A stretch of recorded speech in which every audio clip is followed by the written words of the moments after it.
देखिए, देश के प्रति और देश की आम जनता के प्रति कांग्रेस की मानसिकता क्या है, यह पहले भी यूपीए गवर्नमेंट के दौरान भी और कल फिर एक बार उजागर हुआ है। कांग्रेस के घोषणा पत्र में भी कहीं न कहीं ये सब इशारे थे। ऐसा नहीं कि जो सैम पेत्रोदा ने कल कही है बात 2011, 12, 13 में तत्कालीन जो मंत्री थे पी चिदम्बरम, उनके द्वारा भी इन सब चीजों की वकालत बार बार की जाती थी। और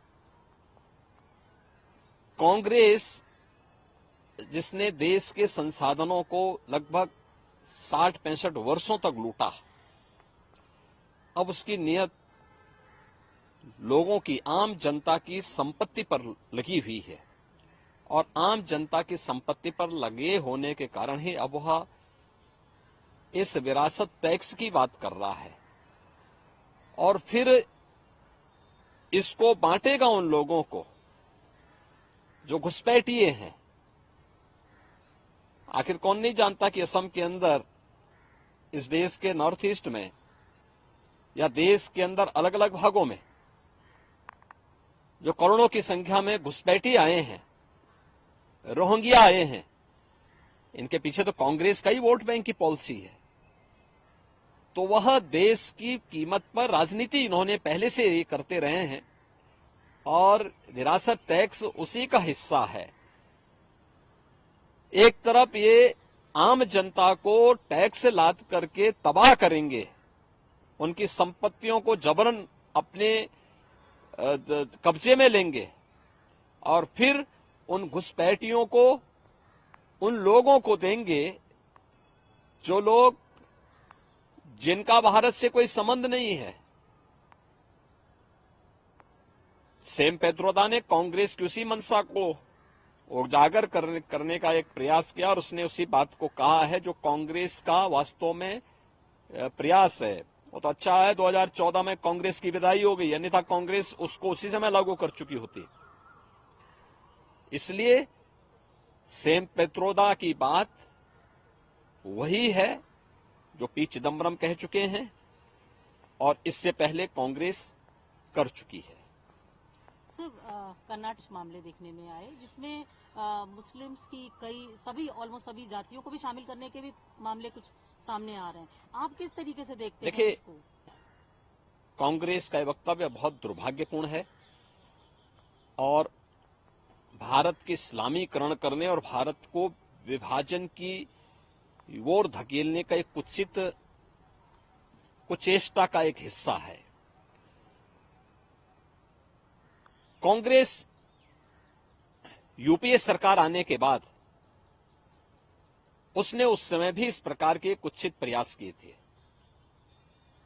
पहले जस्टिस रंगनाथ मिश्रा के नेतृत्व में एक कमेटी गठित की थी और रंगनाथ मिश्रा कमेटी ने एक प्रयास किया था। उस समय भी उस कमेटी की जो रिपोर्ट थी वह इस बात की ओर ध्यान आकर्षित करती थी कि ओबीसी वर्ग को मिलने वाला जो 27% आरक्षण, उसमें 6% आरक्षण मुस्लिम को दे दिया जाए। ऐसे ही उस कमेटी की रिपोर्ट में यह भी था कि दलितों को भी, यानी जो लोग कन्वर्ट हो चुके हैं मुसलमान, उन लोगों को भी दलित का एक हिस्सा, मुस्लिमों का एक तबका ऐसा है जिसको दलित का पार्ट बनाया जाए। दलितों को मिलने वाले जो सुविधाएं उसके अनुसार भी उनको ट्रीट किया जाए। उस समय भारतीय जनता पार्टी ने बहुत बड़ा आंदोलन किया था। तो चाहे वह जस्टिस रंगनाथ मिश्रा कमेटी की रिपोर्ट यूपीए गवर्नमेंट के समय रहे हो या सच्चर कमेटी की रिपोर्ट, ये ओबीसी, एससी, एसटी के आरक्षण के अधिकार पर डकैती डालने की कांग्रेस की कुत्सित मंशा का प्रयास था। और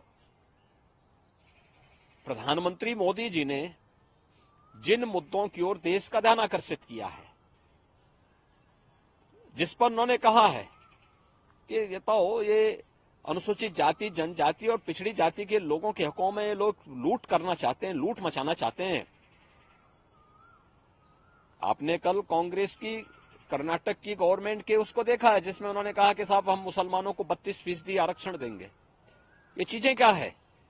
ये सच उजागर हो रहा है और कांग्रेस के कुछ सांसद भी सैम पेत्रोदा की बातों का समर्थन कर रहे हैं। जो सांसद पद के प्रत्याशी हैं वे लोग समर्थन कर रहे हैं। तो ये चीजें दिखाती हैं कि इनकी मंशा देश के प्रति अच्छी नहीं है। अनुसूचित जाति, जनजाति और पिछड़ी जाति के लोगों को मिले हुए संवैधानिक अधिकारों से ये लोग वंचित करना चाहते हैं। उनके अधिकारों को जबरन ये लोग लूटना चाहते हैं और दूसरा विरासत टैक्स के आधार पर पूरे देश को तबाह करना चाहते हैं। तो इन दोनों के प्रति देश को सतर्क रहना होगा, आम जनमानस को सतर्क रहना होगा और कांग्रेस और इंडी गठबंधन के लोगों के इन मंसूबों को पूरी तरह खारिज करने के लिए लोकतांत्रिक अधिकार का अपना सही उपयोग करना होगा। धन्यवाद।